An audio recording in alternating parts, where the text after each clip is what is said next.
okuyiriza okujja twekulakulanye abasobola okukola emirimu egivaamu ensimbi, okulunda, okulima, okubajja, ebyo tubikole.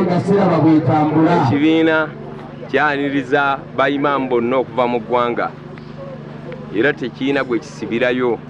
Buli ayagala okwekulaakulanya kino ky'ekiseera kyennyini eky'okwekulaakulanya n'okuva mu bwavu, tusobole abawalimu okwezimba, tusobozese okuyimirizaawo amaka gaffe, bakyala baffe, emirimu gyaffe, okusomesa abaana baffe n'ebirala ebifaanana bwe bityo. Era mu ekyo nja kwebaza Pulezidenti Museveni eyansuubiza okunnyamba ku kibiina ekyo mu byenkulaakulana.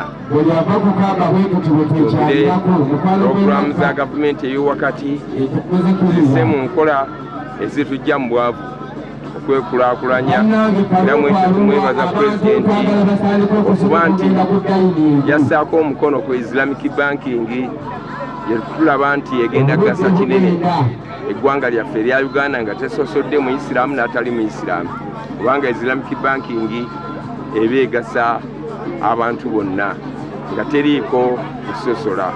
Ate era ne puroguramu za Ssaabasajja Kabaka nazo tuziwagire, tuzikulaakulanye oba tuziwagire nga tuzisa mu nkola Ssaabasajja Kabaka ebyo byaba atuyigiriza mu kwagala abantu be, mu kukulaakulanya abantu be mu byobulamu, mu byenjigiriza, ebyokulima, naddala emmwanyi terimba.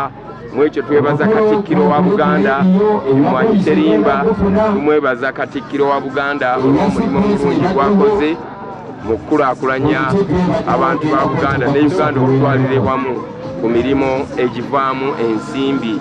Tusaba Katonda ayongere emikisa, sijja kusingaawo kankomaawo. Byonna abawalimu badduwaati banne bayimaamu njagala kwongera bakubira omulanga. Olwaleero gavumenti yatuteereddewo SACCOs okusobola okufuna ssente.